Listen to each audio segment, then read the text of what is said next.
Hi friends, welcome back to my channel. ഇന്ന് ഞാൻ വന്നിട്ടുള്ളത് ഒരു സ്നാക്ക് റെസിപ്പിയുമായിട്ടാണ്. മൈസൂർ ബജി അല്ലെങ്കിൽ മൈസൂർ ബോണ്ട. വളരെ ടേസ്റ്റി ആയിട്ടുള്ള ഈ റെസിപ്പി എങ്ങനെ തയ്യാറാക്കാമെന്ന് നോക്കാം. വീഡിയോയിലോട്ട് പോകുന്നതിന് മുമ്പേ നിങ്ങൾ ആദ്യമായിട്ടാണ് ഈ ചാനൽ കാണുന്നതെങ്കിൽ ചാനലൊന്ന് സബ്സ്ക്രൈബ് ചെയ്യുക. തൊട്ടപ്പുറത്ത് കാണുന്ന ബെല്ലൈക്കണും കൂടെ ഒന്ന് പ്രസ് ചെയ്യുക. ഇതിനു വേണ്ടി ഞാനിവിടെ ഒരു ബൗൾ എടുത്തിട്ടുണ്ട്. അതിലേക്ക് 1/2 കപ്പ് തൈര് ചേർത്ത് കൊടുക്കാം. ഇനി ഇതിലേക്ക് എരിവിന് വേണ്ടി ചെറുതായി കട്ട് ചെയ്തെടുത്ത പച്ചമുളക് ചേർത്ത് കൊടുക്കാം. ഇനി 2 ടീസ്പൂൺ തേങ്ങ ചിരകിയത് ചേർത്ത് കൊടുക്കാം. ഇനി ഇതിലേക്ക് 2 ടീസ്പൂൺ അരിപ്പൊടി ചേർത്ത് കൊടുക്കാം. ഈ സ്നാക്ക് വളരെ ക്രിസ്പിയായി കിട്ടുന്നതിന് വേണ്ടിയിട്ടാണ് അരിപ്പൊടി ചേർത്ത് കൊടുക്കുന്നത്. അതുപോലെ ഇനി ഇതിലേക്ക് അല്പം മല്ലിയില കൂടെ ചേർത്ത് കൊടുക്കാം. ഇനി ഇതിലേക്ക് ഒരു 1/4 ടീസ്പൂൺ ബേക്കിംഗ് സോഡ ചേർത്ത് കൊടുക്കാം.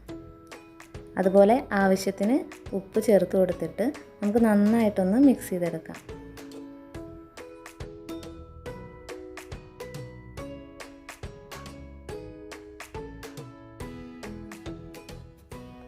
ഇതുപോലെ നന്നായിട്ടൊന്ന് മിക്സ് ചെയ്ത ശേഷം നമുക്ക് ഇതിലേക്ക് 1 കപ്പ് മൈദ ചേർത്ത് കൊടുക്കാം. ഇനി വീണ്ടും ഒന്ന് നന്നായിട്ട് മിക്സ് ആക്കി കൊടുക്കാം. ഇപ്പോൾ ജസ്റ്റ് ഒന്ന് മിക്സ് ചെയ്തെടുത്തിട്ടുണ്ട്. ഇനി ഇതിലേക്ക് ഒരല്പം വെള്ളം ചേർത്ത് കൊടുക്കാം. എന്നിട്ട് കൈ ഉപയോഗിച്ച് നന്നായിട്ടൊന്ന് മിക്സ് ചെയ്തെടുക്കാം.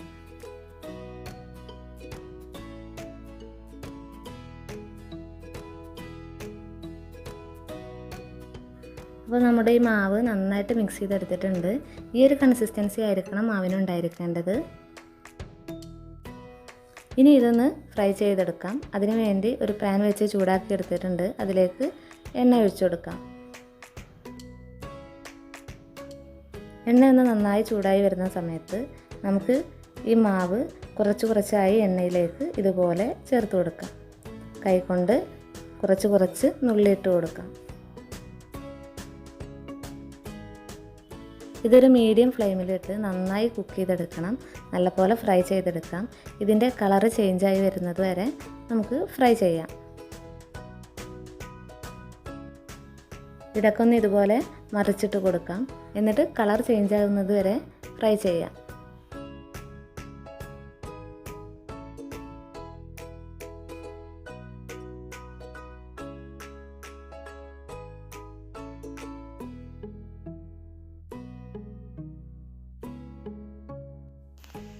ഇപ്പോൾ നമ്മുടെ ബജി ഇവിടെ റെഡിയായി വന്നിട്ടുണ്ട്. കളറൊക്കെ ചേഞ്ചായി നന്നായി കുക്കായി വന്നിട്ടുണ്ട്.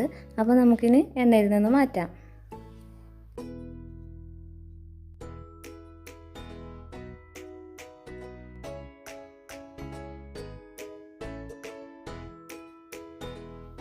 ഇനി ബാക്കിയുള്ള മാവ് നമുക്ക് ഇതുപോലെ തന്നെ റെഡിയാക്കി എടുക്കാം.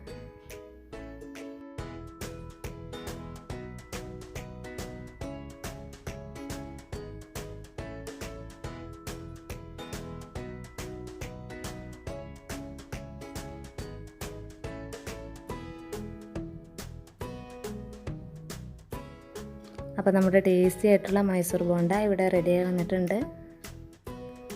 ഈ ബജ്ജി നമുക്ക് തേങ്ങാ ചട്നിയോ ടൊമാറ്റോ സോസൊക്കെ ചേർത്ത് കഴിക്കാനായിട്ട് വളരെ ടേസ്റ്റിയാണ്.